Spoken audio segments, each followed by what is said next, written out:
Halo semua, kembali lagi dengan saya Nur Intan. Saya mahasiswi manajemen semester 5 reguler dari Universitas Muhammadiyah Cirebon. Dan saat ini saya lagi kedapatan mata kuliah manajemen kewirausahaan yang diampu oleh Bapak Dadang Priyono SMPA. Pada kali ini saya akan membahas tentang seputar jurnal yang diberikan oleh dosen saya sendiri, yaitu tentang Wirausaha Muda Membangun Desa, Dinamika Partisipasi Pembangunan Desa. Pembangunan desa dalam konteks kekinian menunjukkan arah pada kemandirian masyarakat. Pendapat dari Agus dan kawan-kawan 2014 memberi poin penting bahwa kemandirian masyarakat dipandang sebagai suatu kondisi yang terbentuk melalui perilaku kolektif masyarakat melakukan perubahan sosial. Perubahan perilaku kolektif itu dapat didukung melalui program intervensi masyarakat yang dikembangkan oleh pihak luar atau pemerintah, yang menyertakan adanya gerakan partisipasi masyarakat. Selain itu dapat juga muncul atas dasar inisiatif dan kreativitas masyarakat setempat. Dengan demikian, pemuda menjadi modal penting dalam proses dan pengawalan pembangunan desa secara jangka panjang. Pengembangan kewirausahaan di desa ini menjadi salah satu bentuk peningkatan nilai tambah bagi desa untuk menuju innovation driven economy sesuai dengan visi pembangunan 2025 yang diwujudkan melalui 3 hal, yaitu yang pertama, peningkatan nilai tambah dan perluasan rantai nilai proses produksi, serta penciptaan kegiatan ekonomi yang terintegrasi dan sinergis di dalam maupun antar pusat-pusat pertumbuhan ekonomi.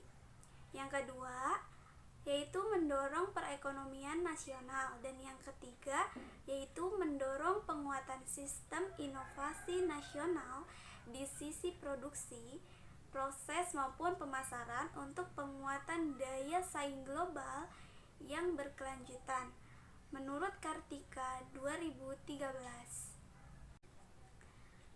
Kemudian ada tinjauan pembangunan desa kewirausahaan dan partisipasi digunakan untuk melakukan analisis, yaitu ada menentukan potensi atau memobilisasi aset desa. Secara umum, dalam perumusan kebijakan pembangunan desa dapat dikelompokkan menjadi 3, yaitu ada desa cepat berkembang, ada pula desa potensial berkembang, dan ada juga desa tertinggal. Desa cepat berkembang kebanyakan adalah desa yang dekat dengan atau mempunyai akses yang menuju kota. Kegiatan ekonomi masyarakatnya sudah mulai berorientasi pada ekonomi pasar dan menunjukkan perubahan dalam adat dan kebudayaannya. Sementara kelompok desa potensial berkembang, kegiatan ekonomi masyarakatnya ada di sektor primer, yaitu pertanian dan pertambangan, dengan ciri homogen dalam hal adat dan kebudayaannya. Untuk kelompok desa ketiga, yaitu desa yang mempunyai masalah atau keterbatasan tertentu seperti sumber daya maupun lainnya, sehingga menyebabkan kemiskinan, yaitu kemiskinan desa. Menurut Rustiadi dan Sugimin 2007. Dari pernyataan tersebut, kedua wilayah yang menjadi kajian ada pada kondisi desa dengan keterbatasan dan masalah sosial. Kiprah dan peran strategis dari Sugeng Handoko dan para pemuda Gelangenan mampu melakukan serangkaian aktivitas yang sinergis dengan para pihak, yaitu dengan adanya pelibatan semua unsur sumber daya lokal, baik fisik maupun non-fisik, menjadi sebuah jalan bagi pemecahan masalah penuntasan kemiskinan yang selama ini terkadang belum optimal terjawab melalui program pemerintah. Lalu menggerakkan partisipasi atau mengalirkan manfaat bagi desa. Konsep para pemuda ini untuk menggerakkan warga desa merupakan peran inovatif yang mampu memberdayakan dirinya sebagai subjek pembangunan di wilayahnya. kapasitas para pemuda dalam mengembangkan unit-unit usaha komunitas warga, melakukan penguatan kapasitas kelembagaan pemuda desa, salah satunya yaitu Karang Taruna. Karang Taruna ini mewujudkan suatu bentuk tata kelolaan sumber daya pada desa. Pada akhirnya, pemuda ini mampu menumbuhkan kembali warga desa, khususnya pemuda desa sebagai subjek yang memiliki kebanggaan terhadap desanya. Keberadaan wirausaha muda di desa memiliki kontribusi dalam memberikan manfaat berkelanjutan, baik bagi subjek pemuda, keluarga, komunitas, lembaga sosial, dan masyarakat desa secara luas. Kesediaan untuk saling berbagi peran, melembagakan nilai kerjasama sehingga dapat memobilisasi partisipasi warga desa untuk memunculkan kegiatan ekonomi yang menjadi kesejahteraan berkelanjutan bagi desa secara keseluruhan.